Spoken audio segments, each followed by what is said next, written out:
Hola, ¿qué tal? Muy buenas noches. 8:45, momento de las noticias. Mi nombre es Juan Carlos Sandoval y le presento esta noche nuestros titulares. Salud Siempre, el único seguro que cuida de tu familia en todo momento, desde 400 quetzales mensuales, presenta los titulares. Hospitales nacionales suspenden cirugías selectivas en hospitales a causa de la caravana del zorro. Presidente Otto Pérez Molina asegura que los diputados son los responsables de la crisis que se vive en el sistema de salud. Ministro de Energía y Minas proyecta un aumento en cuanto al precio de la gasolina para las próximas semanas. Hace 46 años se da el terremoto de 1976, el más trágico de la historia de nuestro país.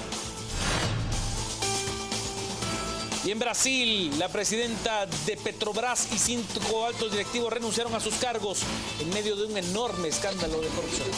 Salud Siempre, el único seguro que cuida de tu familia en todo momento, desde 400 quetzales mensuales, presentó los titulares.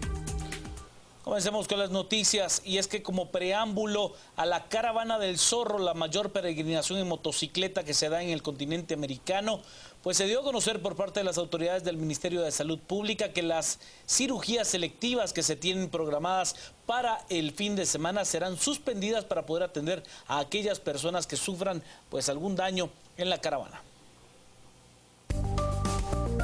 Las noticias nacionales son presentadas por Azúcar de Guatemala.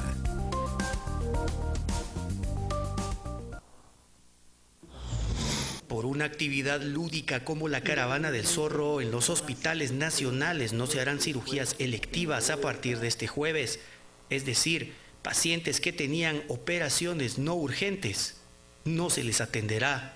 Los turnos, los roles de turno de todo el personal ya están implementándose y los hospitales están cerrando las programaciones de las operaciones que tenían programadas, es decir, la cirugía electiva no se va a realizar, preparándonos por cualquier eventualidad. Estar con las salas libres, es por eso que están suspendiendo las operaciones selectivas, para que las salas estén disponibles para atender a las emergencias. Según el viceministro de Salud, Israel Lemus, unas 100,000 personas participarán de la caravana del zorro.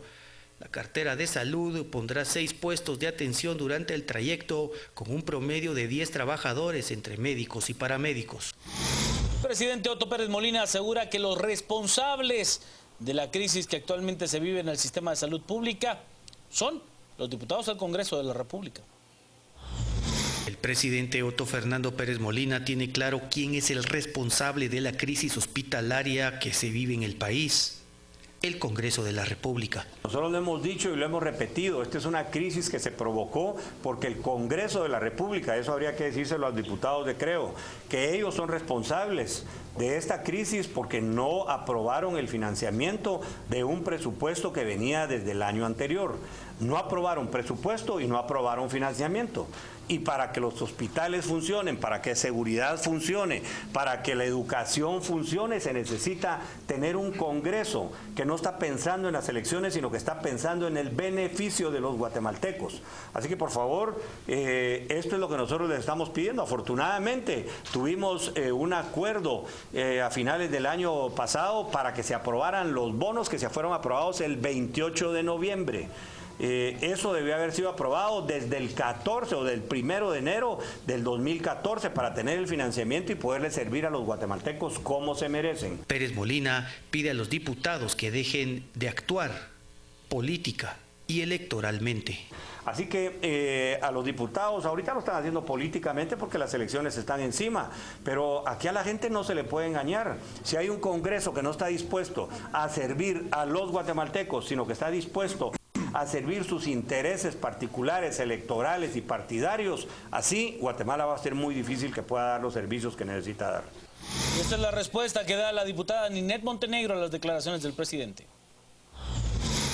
Bueno, que el presidente no asume el costo de sus decisiones y está buscando culpables que no existen y buscando la pieza más débil que resulta ser el Congreso. Por ayudar al Ministerio de Salud se permitió una barbaridad, que es adquirir deuda sin respaldo, por lo que el Ministerio de Salud se endeudó abusivamente, diríamos, sin control, en supuesta adquisición de medicamentos, y a pesar de ello pues estaban vacías los estantes de los centros de salud.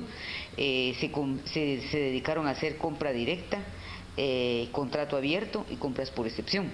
Y lo peor es que se hicieron contratos por más de 1.000 millones de quetzales de una estructura paralela al Ministerio de Salud, de personas que no existen realmente, o si existen nunca llegaron a sus respectivos trabajos y vienen en plazas fantasmas. Se hace un acto anómalo, se cometen actos de corrupción y el presidente se lava las manos y simplemente destituye a las personas o desaparece Fonapaz, por ejemplo. Pero ¿quién está encarcelado por eso? ¿Quién paga esas responsabilidades? Y aquí estamos hablando de miles de millones de dinero que es para la asistencia de salud de los guatemaltecos. Se prevé que en las próximas semanas el precio de la gasolina en nuestro país se incremente al menos un poco. La Dirección de Hidrocarburos del Ministerio de Energía y Minas da a conocer que los precios de los combustibles tendrán aumentos pequeños escalonados en las próximas semanas. Esto tras varios meses de mantenerse los precios bajos. Ya llevamos 2 aumentos en el precio de la gasolina, uno de 1 quetzal la semana anterior y 50 centavos en esta semana. Tal vez lo que empezamos a observar es que hay una tendencia ya al alza en el precio de las gasolinas.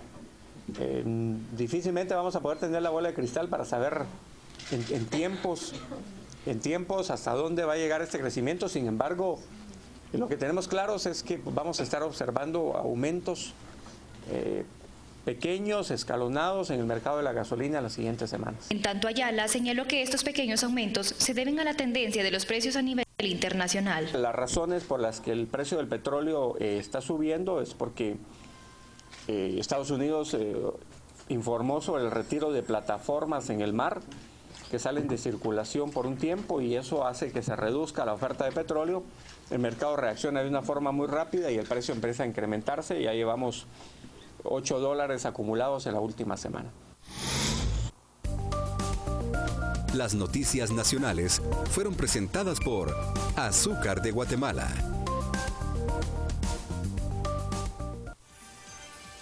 Momento de la pausa, al regresar más noticias, quédese con nosotros a las 8:45.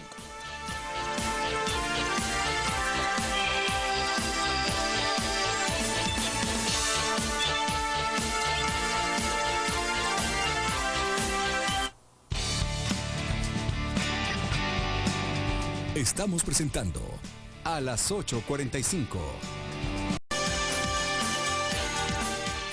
Sigamos con las noticias. Hoy se conmemora una fecha trágica en la historia de Guatemala, y es que la madrugada del 4 de febrero, pero en 1976, ocurrió el fenómeno natural que más daño le ha causado al país. Hablamos del terremoto que destruyó la mayor parte del territorio nacional, con un saldo de más de 23.000 muertos, 76.000 heridos y 3.350.000 damnificados, daños económicos por alrededor de $1.000 millones. El movimiento sísmico tuvo una intensidad de 7,6 grados en la escala abierta de Richter, con un epicentro en las cercanías del municipio de Hualán, en Zacapa. Las escenas que siguieron al devastador movimiento telúrico fueron escalofriantes y de gran dolor. Actualmente, en lo que va del 2015, el INSIMUME reporta 90 sismos que han afectado el suelo guatemalteco.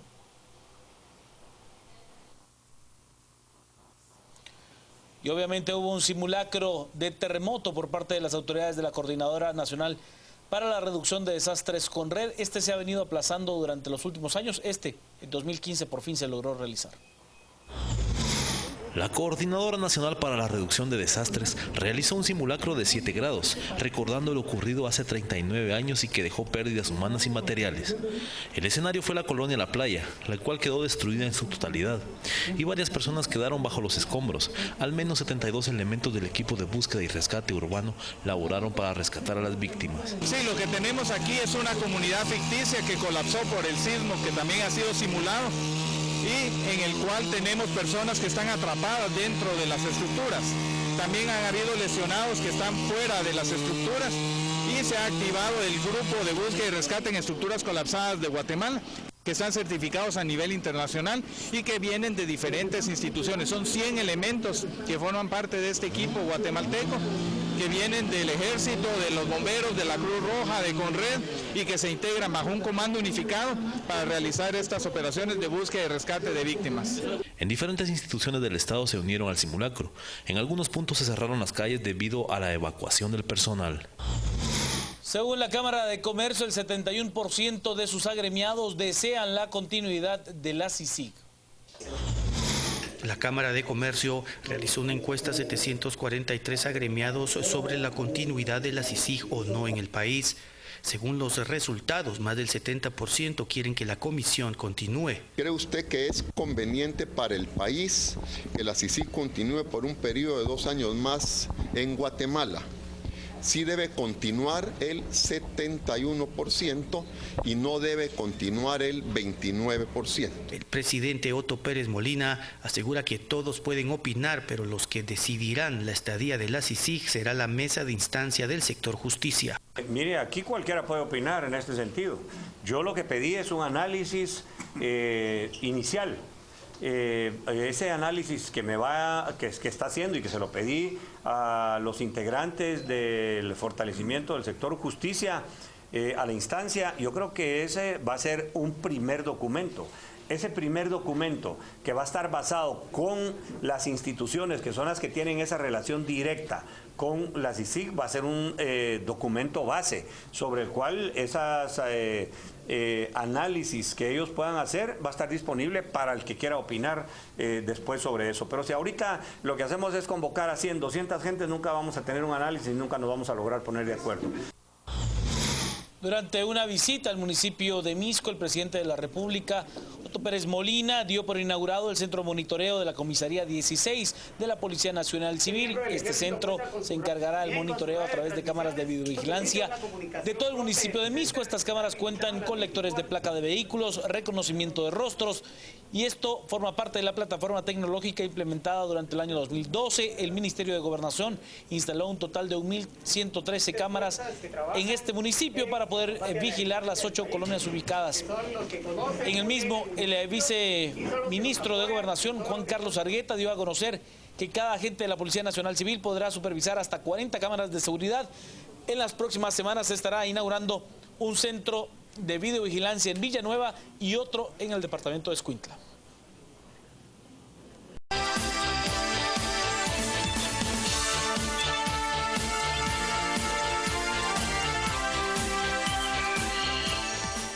Buenas noches, bienvenidos a las 8:45. Estamos listos para arrancar con la primera conversación de este día miércoles y como todos los días miércoles, Gustavo Berganza y Juan Luis Font conducimos estas pláticas. Hoy le damos la bienvenida al ex vicepresidente de la República, Juan Francisco Reyes López. Lo hemos invitado para conversar sobre los preparativos que se desarrollan en estos días para recibir al expresidente Alfonso Portillo. El señor Reyes López sirvió junto al señor Portillo en el mandato de presidente y vicepresidente. Bienvenido, señor Reyes López, gracias por acompañarnos. Y Gustavo arranca con la primera pregunta. Paco, pero se había dicho que Portillo no quería ningún tipo de bienvenida ni nada por el estilo. ¿A qué se debe todo este comité de recepción? No hay comité de recepción y es correcto que Alfonso desea la menor manifestación posible de bienvenida. Pero una cosa es la que Alfonso quiere y otra es la que quiere el 60 y tantos % de la población. Entonces empezaron diferentes grupos a hacer preparativos para recibir a Alfonso, y ante la posibilidad que hubieran encuentros o desencuentros y no hubiera un cierto orden, pues Alfonso decidió pedirle a Julio Girón, que como todos sabemos es su hermano prácticamente, y a mí, que tratáramos de encauzar y de coordinar a los diferentes grupos que deseaban darle una bienvenida, algunos de los cuales incluso estaban estableciendo recaudaciones económicas. ¿Y cómo hacen eso ustedes? ¿Cómo tratan de encauzar a esos grupos para unificar la recepción? Pues no es fácil, Juan Luis, porque en primer lugar no tenemos ninguna autoridad legal ni una manera de convencer a todo el mundo. Lo que hemos hecho es recurrir a la buena voluntad de los diferentes grupos y pedirles que se comuniquen con nosotros y decirles, miren, tratemos de comprender que lo primero que Alfonso quiere regresar es a estar con su mamá, a estar con sus hijas, a recuperarse emocionalmente, y de ahí en adelante pues él manifestará su agradecimiento de alguna manera. Podría ser, pero podría que visitar algunos departamentos, por supuesto hasta acá para ir, ¿verdad? Pero no se está tratando de que haya manifestaciones públicas, sino al revés, de que las que puedan haber, ¿quién puede impedirle a la gente ir al aeropuerto? Nadie. Y así sucesivamente. Entonces, lo que sí va a haber indudablemente es en el aeropuerto una conferencia de prensa para también ahí encauzar a los múltiples medios de comunicación social y que sea ordenada y dentro de lo posible breve. Entonces Portillo va a comparecer en una conferencia de prensa adentro del aeropuerto al bajar del avión esa noche del 25 de febrero. Bueno, sí, yo no diría comparecer, ¿verdad? Porque eso suena a tribunal. Va a estar presente para atender a quienes le soliciten estar presentes. Ahí sí vamos a coordinar para que haya los representantes de los medios que quieran estar y que no nos aparezca que hay 10 periodistas de un medio y no haya entrado otro, ¿verdad? Porque ni siquiera sabemos en qué salón vamos a poder hacer la conferencia. Ahora, digamos, y esto, bueno, aparte de todas las actividades que ustedes están tratando de coordinar, es decir, bueno, el otro aspecto interesante de la avenida de Portillo es que se le ha visto como un catalizador electoral.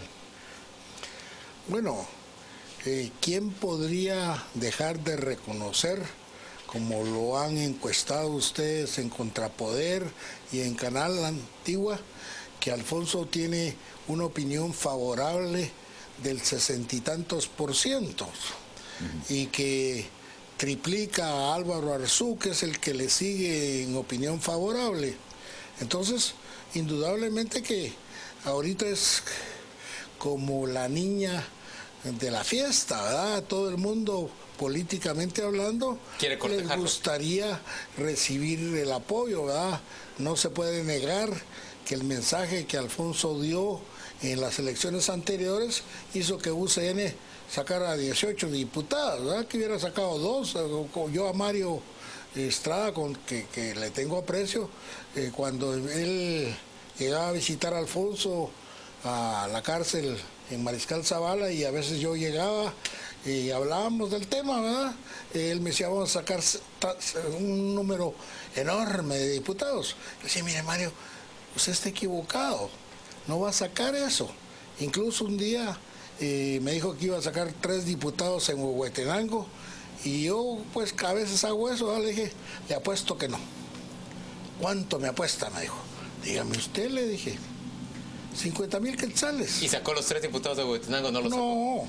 Ni con el respaldo de Portillo. Y también Urruela pidió que apostar también 50,000, todavía me los debe, pues, Mario Estrada, y me los pagó. Así que yo gané plata. ¿Y cuánto le pagó? 50,000 quetzales. 50,000 quetzales. 50,000 quetzales por una apuesta electoral, esa es una cifra, pues, es una cifra la respetable. Palabra es la palabra.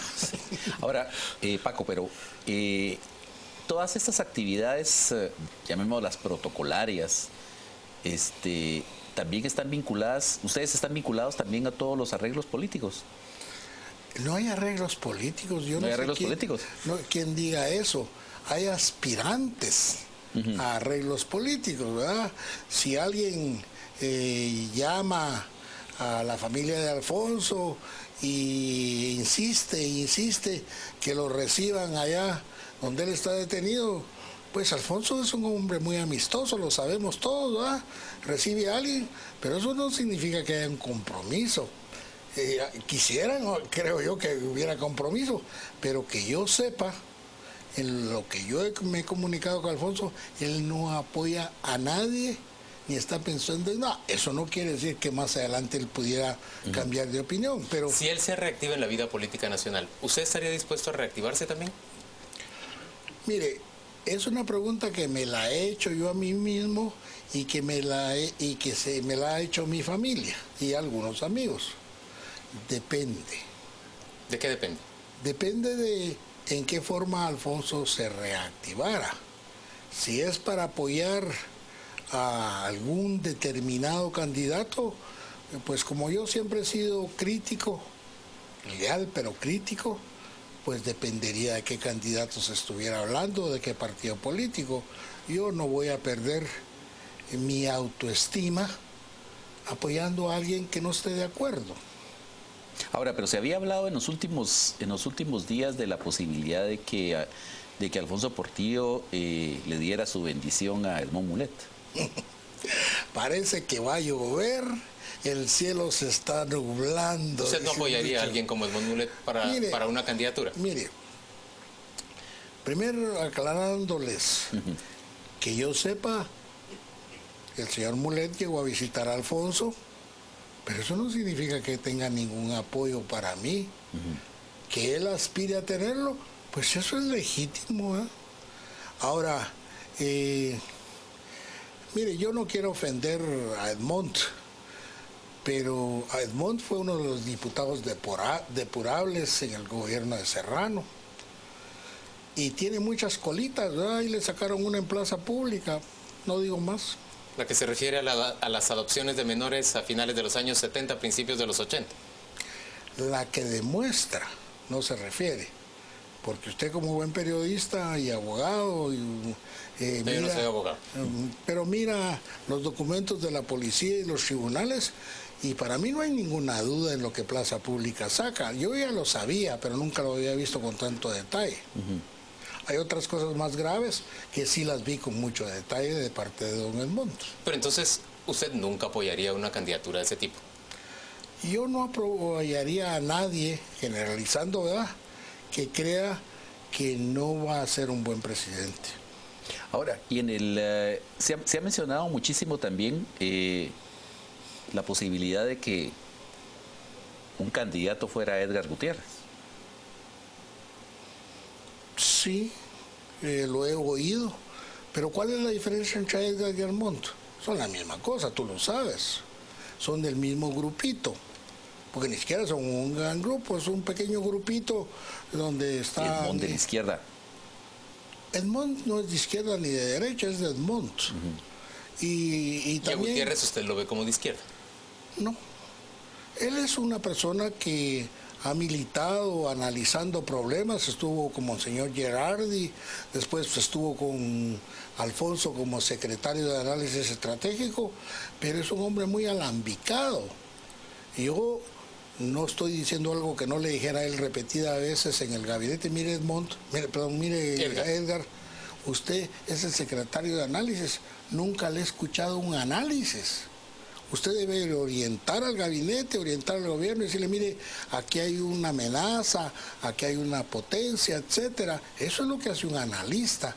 Yo nunca lo vi hacer ningún análisis. Pero sí se ligó con Edmond para lograr ser canciller. ¿Y en qué caso respaldaría usted una rehabilitación de Alfonso Portillo, una revitalización de Alfonso Portillo, reactivación más bien, en la vida política? Por ejemplo, para apoyar a uno de los 3 candidatos que marcha al frente de las encuestas. No, es que ustedes al señor están tratando de centrar en lo que es la próxima elección. Yo creo que Alfonso es un hombre que tiene la virtud y el potencial de poder ser quien motive un pacto de la Moncloa. Un pacto de gobernabilidad, dice usted. Un pacto de gobernabilidad. Yo creo que Alfonso puede usar su influencia, su gran capacidad para que nos demos cuenta de que el país llegó a un término y que tiene que recomponerse. Hay gente que no le gusta pensar en una constituyente, pero es que esa es la vía legal y la vía correcta de reconstituir el país. Los acuerdos de paz establecieron una serie de compromisos que el FRG, donde yo era un dirigente, públicamente hizo campaña por el sí, a pesar de que no había participado en las negociaciones. O sea, no dejemos de reconocer que Guatemala necesita cambios estructurales, sociales, para que todos los guatemaltecos puedan ser menos pobres. Lo que usted nos está diciendo es que más que un apoyo a un candidato específico, ¿usted cree que el expresidente Portillo podría encabezar un movimiento reformista? En un momento dado, sí, creo que tiene el poder de convocatoria que le ha otorgado el pueblo para poder decir, vamos a una constituyente. Pero ese movimiento reformista tendría que lograr un acuerdo amplio con las fuerzas políticas, inclusive con quien gane la presidencia. Mire, en ningún país democráticamente puede hacerse una reforma si no se logra ese concurso.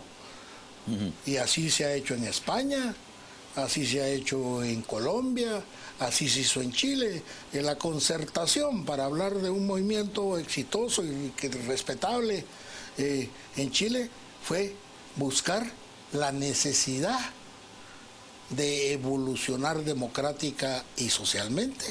Ahora, mire, Paco, en el caso de Alfonso Cabrera, de Alfonso Portillo, se ha mencionado también que existe la latente amenaza de que algún partido político pueda procesarlo por traición a la patria, por el hecho de que admitió haber recibido dinero de una potencia extranjera. Siendo comandante general del ejército. Siendo comandante general del ejército. Sí, leí el comentario en Contrapoder precisamente, ¿verdad?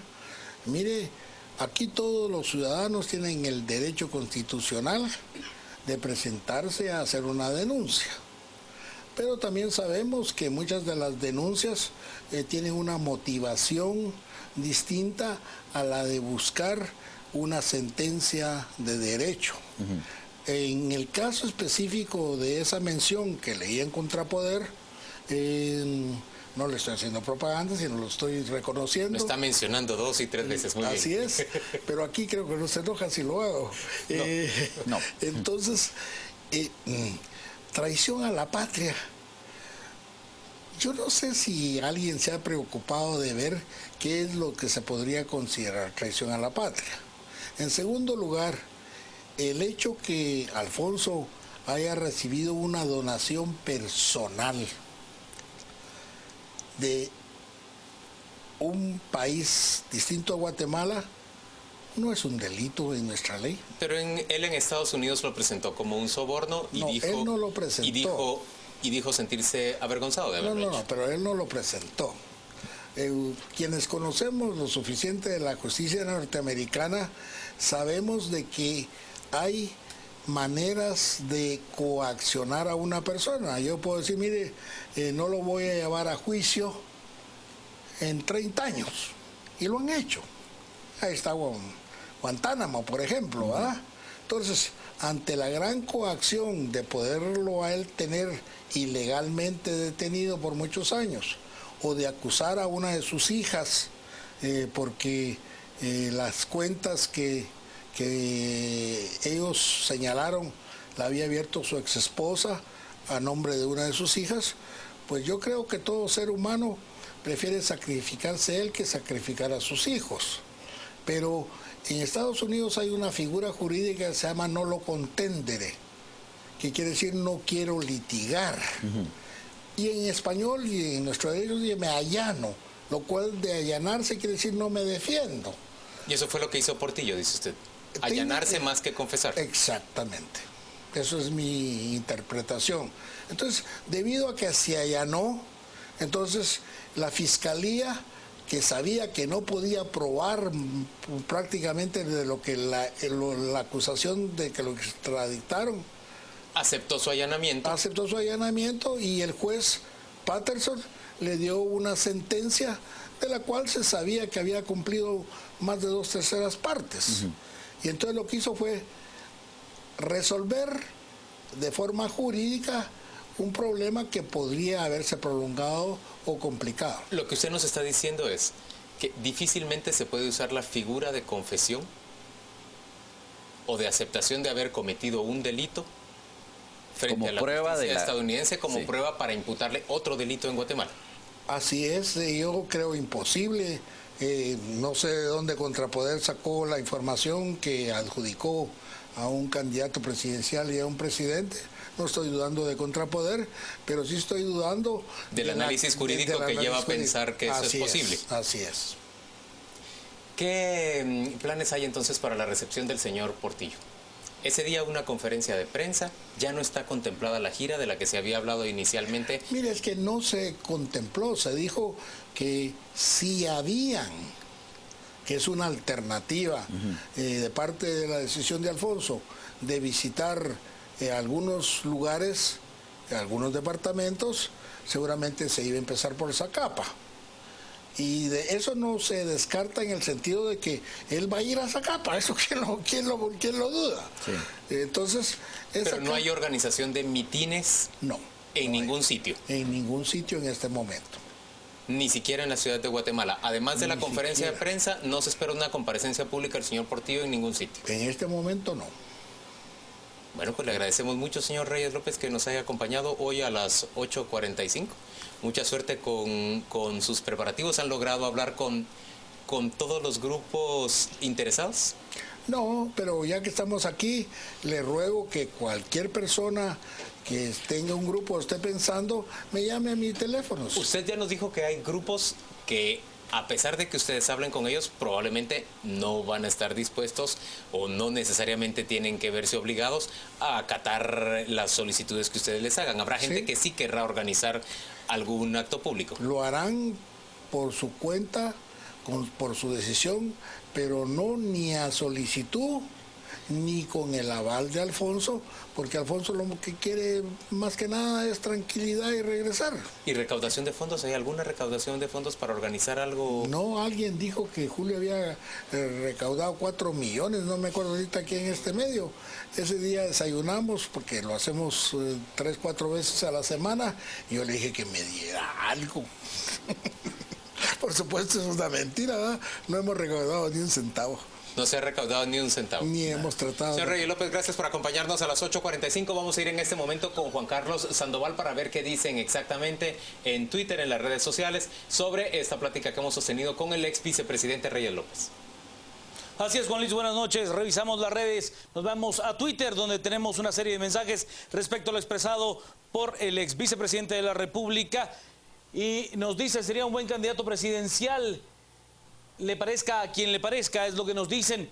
También nos dice unos por mañosos y los mañosos por saquear las arcas. Una Asamblea Nacional Constituyente es una de las ideas más coherentes que he escuchado hasta ahora, es lo que nos plantean. Pues es guatemalteco y regresa a su país, también es lo que nos dice. No estoy de acuerdo, pero en Guatemala todo es posible, es lo que se viene manejando en las redes sociales. También nos dice Casir, no estoy de acuerdo, pero ya lo leíamos. Vilomar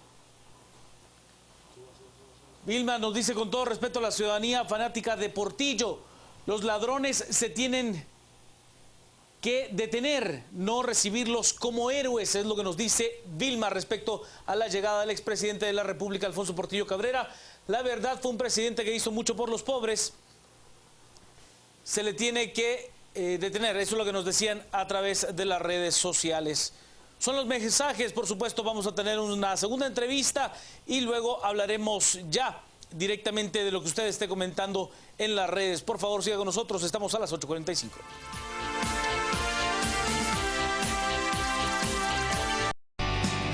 Estamos presentando a las 8:45.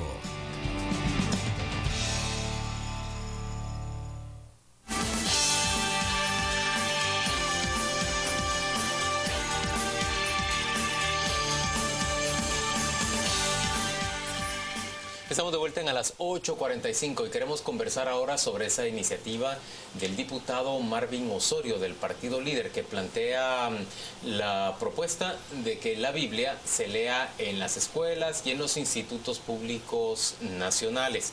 Esto, por supuesto, choca con la idea de la laicidad del Estado guatemalteco. Invitamos a un ex constituyente, Carlos Molina Mencos, quien es abogado, para conversar sobre este tema. Invitamos también a Beatriz Cosenza, quien es miembro de la Junta Directiva de la Asociación Guatemalteca de Humanistas Seculares. A los dos, bienvenidos, gracias por acompañarnos. Gracias. Carlos, comencemos con usted. en realidad es un mito que el Estado guatemalteco sea laico, porque todo esto se comenzó a cuartear a partir de la Constitución de 1965, ¿no? Yo diría que no. Mire, lo único que tiene fuera de laicidad, digamos, es la invocación a Dios. Pero es una invocación que realmente no es parte de la Constitución ni está induciendo a nada. Es el preámbulo. Es un preámbulo donde hay un resumen de lo que es la Constitución. Y para mí es impresionantemente bueno ese preámbulo, porque realmente nos dice qué es lo que se proyectó dentro de la Constitución y cuál es el criterio. Pero lo que nos está diciendo usted entonces es que la Constitución dice que el Estado guatemalteco es laico.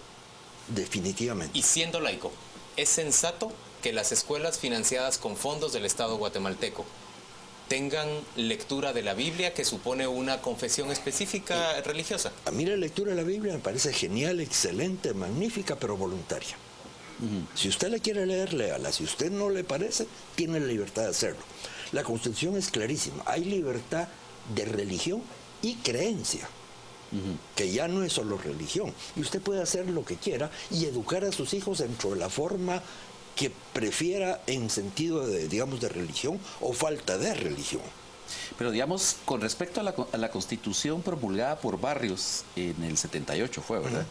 Estas últimas dos constituciones sí le dan mucho más cabida a los temas religiosos. Yo diría que no. ¿No? Mire, la única diferencia... Aquí ha habido un poquito de acción y reacción. La primera constitución, que es el acta de fundación del Estado de Cabrera, era totalmente conservadora y sí con una iglesia católica muy presente, porque era básicamente la iglesia católica. Barrios brinca y se va al otro extremo. Y lo que llega hasta el extremo de expropiar todos los bienes de la Iglesia Católica y negarla casi la personalidad jurídica de la Iglesia Católica.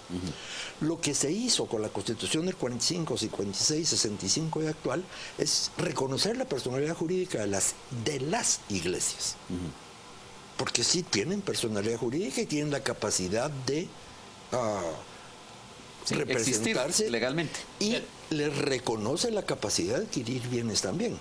Que algunos hasta se ha ido la mano en eso. Beatriz Cosenza, ¿usted cree que es sensato que se proponga la lectura de la Biblia en las escuelas y en los institutos públicos?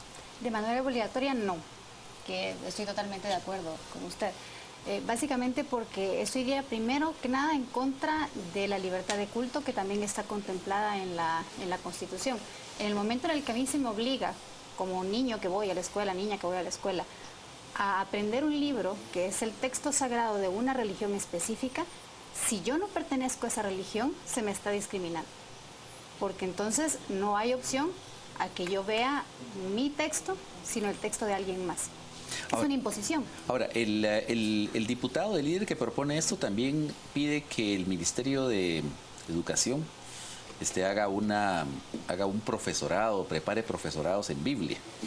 Pero eso es aún más complicado, porque imaginémonos que toda la gente en Guatemala fuera cristiana. O sea, partamos del supuesto que todos son cristianos y que entonces en principio no discriminamos a nadie enseñando la Biblia. Lo cual no es así. Lo cual no es así. Pero incluso dentro de ese caso, las diferentes formas de cristianismo que hay no comparten necesariamente la misma versión de la Biblia. Entonces ya eso es un conflicto, porque entonces una de las versiones se va a enseñar en la escuela. ¿Cuál? No sé. Pero lo cierto es que esa versión se impone por encima de las otras. Pero Beatriz me habla más de la posibilidad de que se transgreda o que se afecte la libertad de culto. De hecho, hay varias cosas. No que se discrimine a las personas, por ejemplo, que no tienen una creencia religiosa y que tienen derecho a no tenerla. Es que de hecho, bueno, el problema es que en la Constitución, por la manera en que está escrito, no se contempla claramente la libertad de conciencia, pero las declaraciones de... ¿Sí está escrito? Sí, dice, no con la palabra conciencia, pero se dice de creencia o de... que es básicamente lo mismo. La creencia implica la no creencia también. Implica aún la negación, el agnóstico o el ateo están protegidos y garantizados en su posición también. ¿Tiene sentido que el Estado gaste fondos en facilitar la lectura de un texto sagrado, de una religión, en una escuela pública? Es que aquí viene un problema, que era lo que mencionaba la señora. ¿Qué Biblia es la que van a leer y a quién se va a obligar a leerla? Hay Biblias católicas, luego los luteranos y los presbiterianos tienen sus respectivas versiones de Biblia. Está la Biblia de St. James. De los anglicanos. De los anglicanos. Hay una plebe de Biblias. Está, digamos, la Biblia judía, que es básicamente la católica, pero hasta la mitad. La segunda parte ya no la tiene. Yo no puedo forzar a un señor que nació con su creencia judía de que Cristo sí es el Mesías. Eso lo podré creer yo como católico. Sí. Ahora, en el caso de la Biblia, bueno, también está, por supuesto, la diferencia de énfasis entre los católicos y los evangélicos. Pues los católicos le ponen más énfasis a la segunda parte, al Nuevo Testamento, y los evangélicos le ponen más énfasis al Viejo Testamento, ¿verdad? No tanto. Y eso es hablando solo de los cristianos, que sí, era como lo primero que habíamos planteado. Pero sí, luego está la cuestión de que hay personas no cristianas. Entonces, ¿cómo se sentirían los cristianos si en algún momento les dijeran, miren, vamos a enseñar el Corán o vamos a enseñar algún otro texto? Y luego, en cualquiera de esos casos, los no creyentes en todas sus denominaciones estarían en la misma situación cuando se impone la lectura de un libro que no es algo que ellos comparten como creencia, como cosmovisión, como forma de vida. Y Guatemala es un país que tiene no solo cristianos, sino que tiene muchas otras religiones, tiene una diversidad de espiritualidades muy, muy amplia. Entonces creo que nos vamos en contra no solo del asunto de que la educación debe ser obligatoria, laica y gratuita, sino que también en contra de la libertad de culto. Es un acto discriminatorio. Si ustedes fueran diputados, ¿votarían a favor de la propuesta del diputado Osorio o votarían en contra, Yo totalmente Carlos? en contra. En contra. Total, Y Beatriz, en contra. sin pensarlo demasiado, también en contra. Es que va en contra de la libertad. Mire, la Constitución Política de la República se llama así porque no constituye una democracia, constituye una república. La gran diferencia entre república y democracia es que la democracia es la voluntad de la mayoría y esa voluntad aún puede limitar los derechos de la minoría, mientras que una república se protege al individuo como tal, especialmente en su libertad.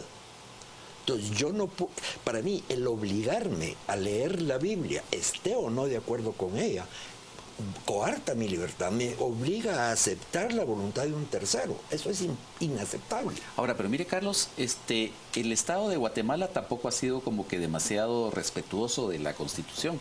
Porque, por ejemplo, ya en el pasado hemos visto, me recuerdo yo hace algunos años, vino un promotor de una religión satanista. Y entonces el gobierno decidió prohibirlo para proteger a los guatemaltecos de su influencia. Mire, usted dijo una afirmación que el gobierno no ha sido muy cumplidor de la Constitución. Desgraciadamente ni la han leído. Solo vean las declaraciones de los funcionarios. Han dicho hoy mismo. Hay que convocar una constituyente. Y es total y absolutamente inconstitucional la convocatoria de una constituyente. Desgraciadamente. La Constitución no refleja más procedimiento, dice usted, para transformarse que lo que está ahí. Lo que dice respecto al Congreso. No. Sí, todo se puede reformar porque sí es flexible, pero dentro de una vía determinada. La Constitución, lo que a mí me molesta es que realmente no la han entendido. No se le ha difundido como se debía. Eso sí debería ser obligatorio en las escuelas. La lectura de la Constitución. De hecho, a ver, así como tú nos decías que el Estado guatemalteco no se ha caracterizado por hacer cumplir su Constitución, pero entonces en lugar de estar buscando reformarla, deberíamos tratar de hacer cumplir lo que ya tenemos entre manos. Y dentro de la Constitución, dentro de la Ley de Educación, dentro de la Ley de Protección, ¿cómo es? Ley de Protección Integral de la Niñez y la Adolescencia, también está contemplada no solo la libertad de culto, sino que también la enseñanza de los derechos humanos, la formación en derechos humanos, la formación en ciudadanía, la formación en valores democráticos. Si eso se cumpliera, sabríamos que no se nos puede ocurrir imponerle la lectura de un libro que no se comparte por todos los alumnos a todos los alumnos.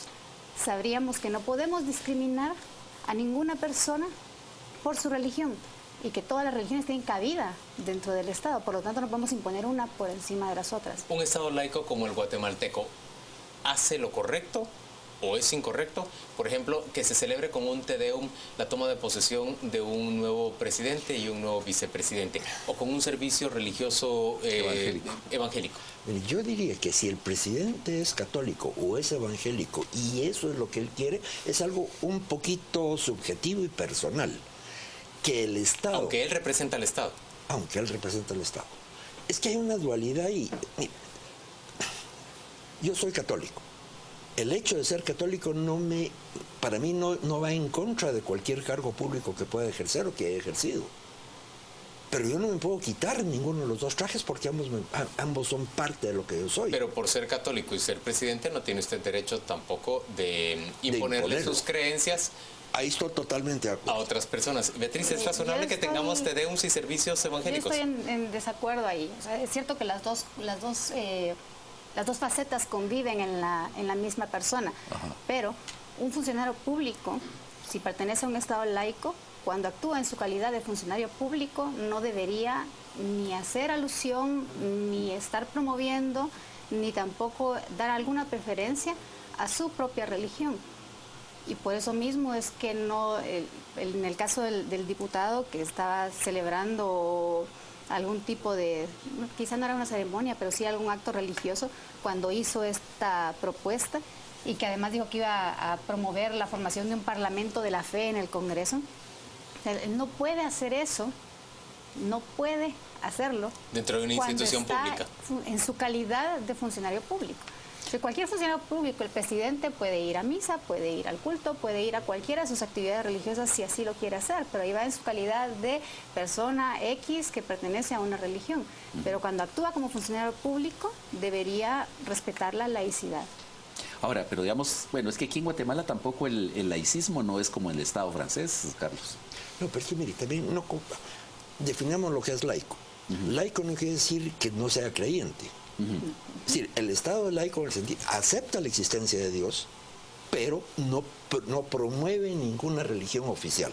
Okay. Eso es a donde vamos. ¿Usted está de acuerdo con esa definición, Beatriz, de laicidad del Estado? De laicidad en sí misma, no. Yo lo veo más desde el punto de vista de la separación de la Iglesia y el Estado. O sea, el Estado es laico, ¿por qué? Porque está totalmente separado de la Iglesia. Entonces, ¿de la Iglesia o de creencia religiosa? Pongámoslo así más claramente, de creencias religiosas en general. Por lo mismo no puede favorecer ninguna, no puede dar ventajas a ninguna, no puede imponer ninguna tampoco. Ahora, pero la tradición aquí en Guatemala, por ejemplo, es que, bueno, recordemos el vergonzoso juicio de lo que sometieron la Iglesia Católica a los candidatos en las elecciones hace 4 años, ¿verdad? Por ejemplo. O los días de oración a los que convocan los evangélicos, y en donde Colón dijo que Dios creó a Adán y Eva y no a Adán y Esteban. Sí, todo ese tipo de cuestiones al final terminan entremezclando la política con la religión y hacen una melange rara. Hay principios que hay que aplicarlos a ambos, porque usted no se puede salir de ciertas creencias o de ciertos valores que persigue, que pueden ser parte de su iglesia, o deberían de ser parte de su iglesia. Pero insisto, por buenos que sean esos valores, son los bajo los que yo debo vivir, pero no se los puedo imponer a usted. Puedo tratar de convencer tal vez que la honradez es uno de los factores más importantes del hombre, pero no puedo obligar a nadie a ser honrado. Debería poderlo hacer. Pero la libertad... La República lo que otorga es la libertad absoluta al individuo y proteger la libertad de ese individuo. ¿Deja el Estado guatemalteco el derecho de las personas a simple y sencillamente carecer de una creencia religiosa? No de manera explícita. Es decir, en ese sentido estamos protegidos, tanto los no creyentes como los creyentes. O sea, todo el mundo está protegido ahí. Nadie me lo puede imponer, ni yo se lo puedo imponer a nadie más. Pero los humanistas seculares no se sienten ni perseguidos, ni limitados, ni vejados por el Estado. Eso es a lo que voy. Por el Estado, no. Sin embargo, en la práctica, a la hora de hablar de cómo se manejan las cosas en la sociedad, sí hay una cierta presión de tipo discriminatorio, en el sentido de que existe el prejuicio de que una persona que no profesa ninguna creencia religiosa no tiene un sistema de valores al cual adherirse. Y eso es totalmente falso. Es decir, la moral no proviene de una religión ni está dictada por una religión, sino que puede venir ya sea de una religión o bien de otro tipo de principios. Y una persona que es humanista Lo que le interesa es el bien común, los derechos humanos.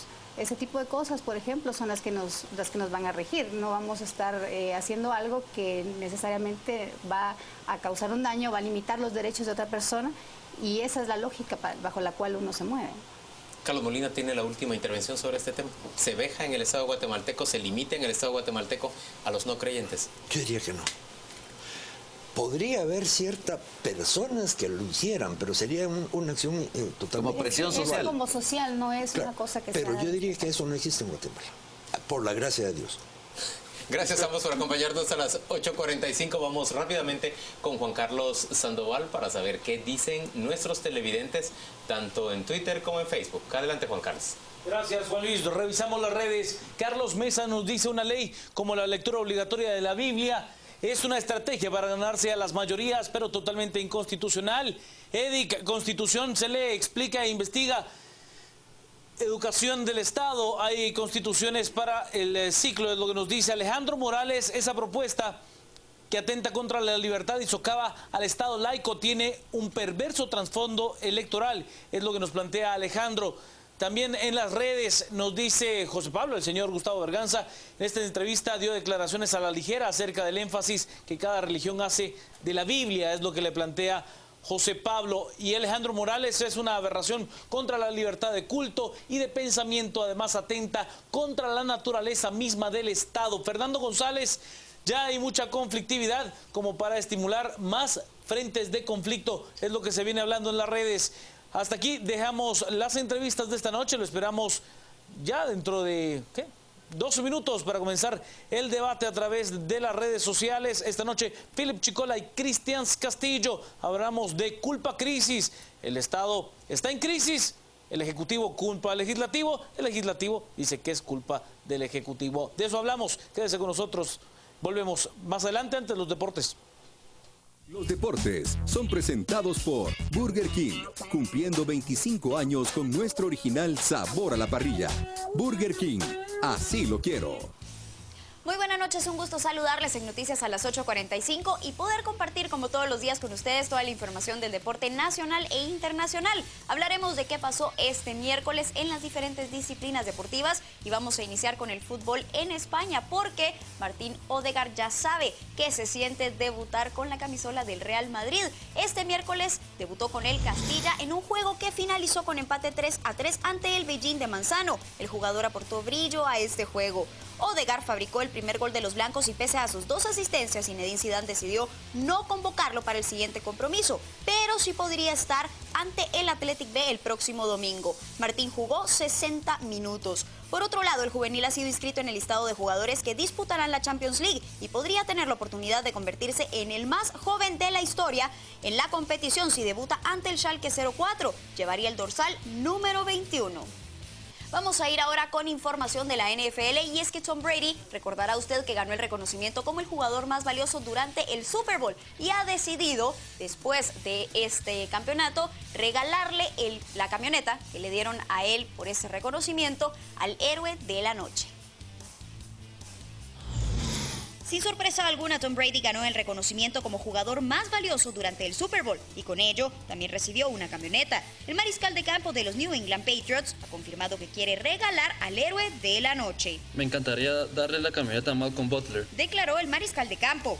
Butler se convirtió en un personaje histórico luego de su participación en la edición 49 del máximo evento en el fútbol americano. Pese a ser un novato no reclutado en el draft, hizo una intercepción que selló la victoria de los Patriotas en un pase de Russell Wilson. Fue una gran jugada, en verdad lo fue, en el momento más importante del año, destacó Brady. Vamos a ir ahora con información del boxeo y es que el 2 de mayo, esa fecha ha sido codiciada por muchos, especialmente cuando se supo del interés de Floyd Mayweather y Manny Pacquiao de enfrentarse ese día. Pero ahora es el Canelo el que está esperando a confirmar si regresa al ring en esa fecha o en otra. El boxeador mexicano Saúl El Canelo Álvarez ha iniciado su preparación de cara a la pelea frente al tejano James Kirkland, a falta de confirmarse la fecha en que el combate se llevará a cabo. Según el manager del Canelo, José Reynoso, el pugilista ya se está soltando y tomando ritmo antes de la fase más fuerte de la preparación que iniciará en marzo, en la cual tendría alrededor de 130 rounds de sparring. La idea es que haga sparring lunes, miércoles y viernes, de 6 o 7 rounds cada sesión. Por ello, presupuestamos que sean 130 rounds en total. Compartió Reynoso. Estamos a la espera de la fecha, ya que estos días nos van a confirmar. Hablamos con la gente de Oscar de la Hoya, estamos tranquilos en ese aspecto, no hay preocupación. Añadió. Vamos a finalizar con información del atletismo ruso, porque recordará usted que hace días se dio a conocer la noticia sobre atletas olímpicos que fueron suspendidos por casos de dopaje. Las autoridades definitivamente entraron en alerta y han dicho que seguirán los esfuerzos por evitarlos. El ministro ruso de Deportes, Vitaly Mutko, habló en rueda de prensa y dijo que las máximas autoridades continuarán luchando en contra del dopaje, luego de los últimos escándalos involucrando a algunos de los mejores atletas de ese país. Rusia siempre ha sido y será un país que ha luchado de forma constante contra el dopaje, comentó Mutko. En los últimos 4 años hemos trabajado mucho en este ámbito. Hemos cambiado leyes y creado la Agencia Nacional Antidopaje. Además, destinarán fondos para crear un proyecto de concientización para jóvenes. En un futuro cercano lanzaremos un programa educacional en las escuelas para concientizar a los jóvenes de los efectos perjudiciales del dopaje, concretó el ministro ruso. En enero de este año, la campeona olímpica de los 3.000 metros vallas, Yulia Saripova, junto a otros 3 campeones olímpicos de marcha, fueron suspendidos por la Agencia Antidopaje rusa por pruebas fallidas. Con esto hemos finalizado la información del deporte nacional e internacional. Les recuerdo que yo lo espero en Noticias a las 10 p.m. junto a Juan Carlos Sandoval para compartirle todo lo que aconteció durante esta jornada en el mundo deportivo. Pase feliz noche. Los deportes fueron presentados por Burger King, cumpliendo 25 años con nuestro original sabor a la parrilla. Burger King, así lo quiero.